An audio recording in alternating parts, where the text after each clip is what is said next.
My sister keeps bringing dates to my apartment to show off her place and won't stop. Hi everyone, today's story will blow your mind, but really quick, if you enjoy this content, hit that subscribe button. Channel's been a bit quiet lately and your support keeps it all going. Let's jump in. I, 32M, never thought I'd be writing something like this, but I'm at my wit's end and need advice on handling a situation with my sister Rebecca, 30F, that spiraled completely out of control. For context, I work as a software engineer and bought my apartment 3 years ago in downtown Chicago. It's nothing extravagant, but it's a nice 2-bedroom place with modern finishes, a great view of the city, and in a building with good amenities. I worked hard to afford it, saved for years for the down payment, and I'm proud of what I've accomplished. Rebecca, on the other hand, has always struggled with stability. She's jumped between jobs, never staying anywhere longer than a year, and currently works part-time at a boutique while building her influencer brand. She lives in a studio apartment on the other side of town that she shares with a roommate.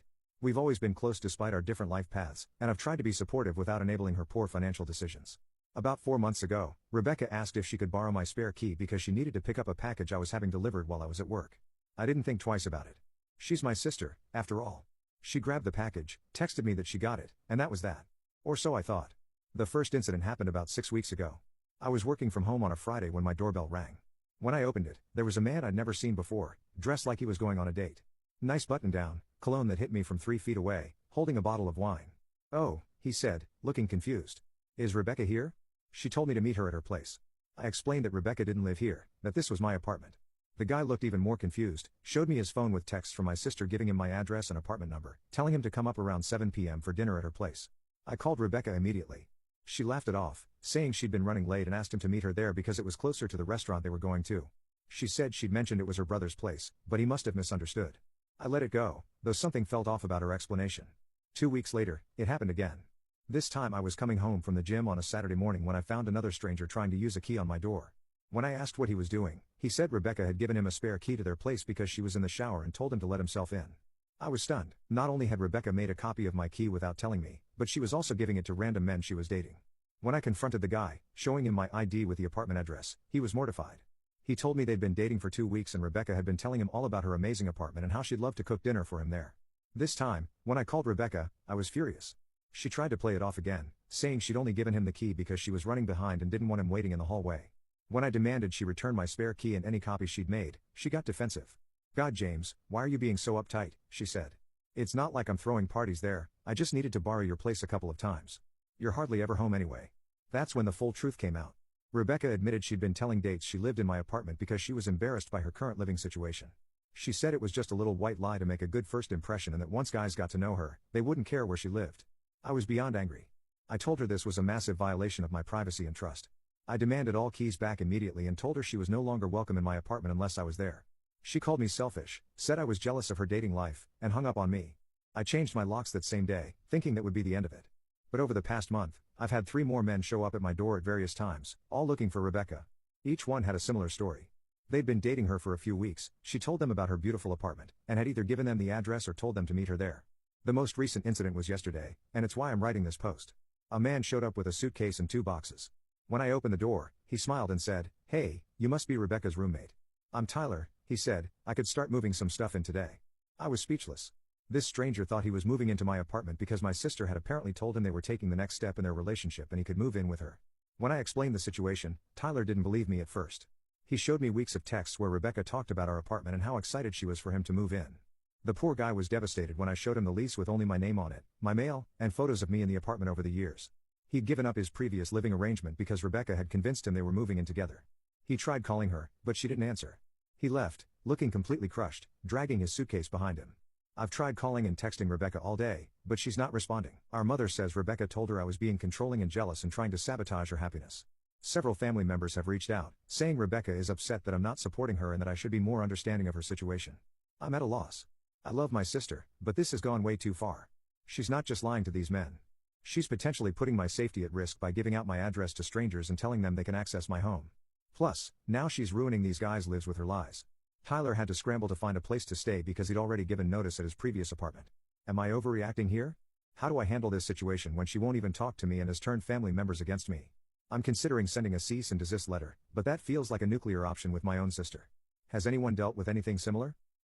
1 week later. First, thank you to everyone who responded to my original post. Your comments helped me realize I wasn't crazy and that this situation was as serious as I thought. I especially appreciated those who pointed out the safety and legal liability issues I hadn't fully considered. A lot has happened since my last post, and unfortunately, the situation has escalated rather than improved. After Rebecca continued to ignore my calls and texts, I decided to reach out to our mother directly to explain my side of the story. I even showed her screenshots of the text Tyler had shared with me where Rebecca clearly implied the apartment was hers. My mother was shocked and admitted Rebecca's version of events had been very different. She'd been told I was jealous of Rebecca's success with dating and was trying to embarrass her in front of her boyfriends. My mother agreed to mediate a conversation between us. We met at our parents' house 3 days after my original post. I thought we'd have a mature discussion about boundaries and respect. Instead, Rebecca came in guns blazing, accusing me of trying to ruin her life. Her defense was mind-blowing. She claimed that dating in Chicago was impossible with her living situation and that she was just borrowing my apartment's address to level the playing field. She said all the successful women she knew had nice places and it wasn't fair that she had to compete while living in a dump. Her words, not mine. When I brought up Tyler and how he tried to move in, she actually laughed. She said it wasn't her fault he'd misunderstood and moved too fast. She claimed she was going to tell him the truth eventually, but he jumped the gun. When I asked when exactly she planned to tell these men the truth, she couldn't give me a straight answer. The conversation devolved from there. Rebecca accused me of being privileged, selfish, and not understanding how hard it was to date as a woman in her 30s. She said I had everything handed to me. Absolutely not true. I worked 2 jobs through college and lived on ramen for years to save for my apartment, and that the least I could do was help her out. I tried to stay calm and explained again that she was violating my privacy, putting me at risk, and deceiving innocent people. Her response? It's not like I'm hurting anyone. These guys get to date me, don't they? That should be enough. My mother, to her credit, was appalled by Rebecca's attitude and took my side. This made Rebecca even angrier. She stormed out, but not before saying, "Fine, I won't use your precious apartment anymore. But when I'm alone forever because I can't compete with other women, that's on you." I thought that was the end of it. I was wrong. 2 days later, I got a call from my building's management. They wanted to know why I'd been having so many guests recently and reminded me that subletting wasn't allowed without permission. Apparently, one of the men Rebecca had given my address to had been buzzing random apartments when I didn't answer, telling people he was supposed to be staying with his girlfriend who lived there. Another had argued with the doorman, insisting he was on the guest list for my apartment. I had to go to the management office and explain the entire embarrassing situation. They were understanding, but warned me that any further incidents could be grounds for lease violation. I also had to provide them with a photo of Rebecca to share with building security, instructing them that she was not to be allowed entry under any circumstances. But the worst part came yesterday. I received a Facebook message from a woman named Sarah who said she was Tyler's sister. She explained that Tyler had been devastated by the situation and wanted to warn me that he'd since discovered Rebecca had done this before. Through a mutual friend, he'd learned that Rebecca had pulled similar stunts with other guys, using friends' apartments or even Hems to pretend she lived somewhere nicer. Sarah also told me that Tyler was considering small claims court against Rebecca for the costs he'd incurred, breaking his lease early and having to find emergency housing. She wanted to know if I'd be willing to provide a statement about what happened. I agreed, though I'm not sure if Tyler will actually go through with it. I've also discovered that Rebecca has been telling a very different story on social media. She posted a vague story about toxic family members trying to sabotage her happiness and how she's cutting out negativity from her life. Several of her friends have been commenting support, clearly not knowing the real story. The family is now divided. Some relatives think I should have just let Rebecca use the apartment occasionally to help her out. Others are appalled by her behavior. My dad, who had been traveling for work during the initial drama, is firmly on my side and has told Rebecca she needs to grow up and take responsibility for her life. I've decided to send a formal cease and desist letter after all.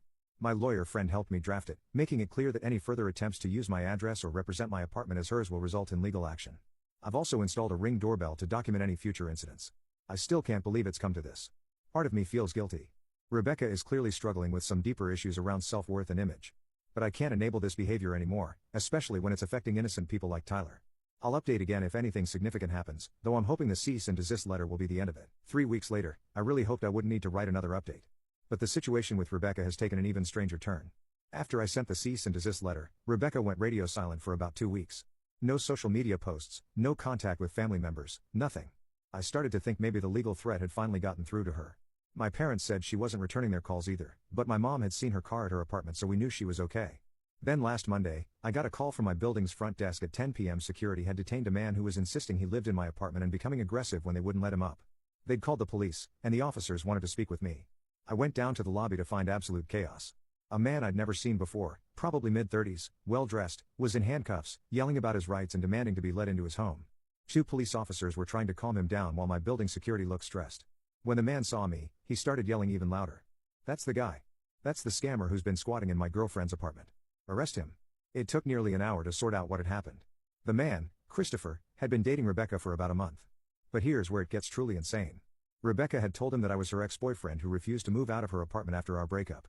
She'd spun an elaborate tale about how she'd bought the apartment, but I'd manipulated her into putting it in my name for tax reasons. And now I was squatting there and refusing to leave. Christopher fully believed he was coming to confront a terrible ex-boyfriend who was taking advantage of his new girlfriend. He'd even offered to hire a lawyer to help Rebecca evict me. When security wouldn't let him up, he thought they were in on it with me. I had to show the police my lease, my mortgage documents, bank statements showing my payments, everything. Christopher slowly realized he'd been completely duped. The anger drained from his face, replaced by embarrassment and confusion. The police uncuffed him, and he apologized profusely to everyone. Before he left, Christopher shared more disturbing details. Rebecca had been staying at his place for the past 2 weeks, claiming she couldn't go home because I was there. She'd been getting him increasingly worked up about the situation, saying I was dangerous and she was scared. She'd even shown him fake text conversations. I have no idea how she created these, where I was threatening her and refusing to leave her apartment. The poor guy had genuinely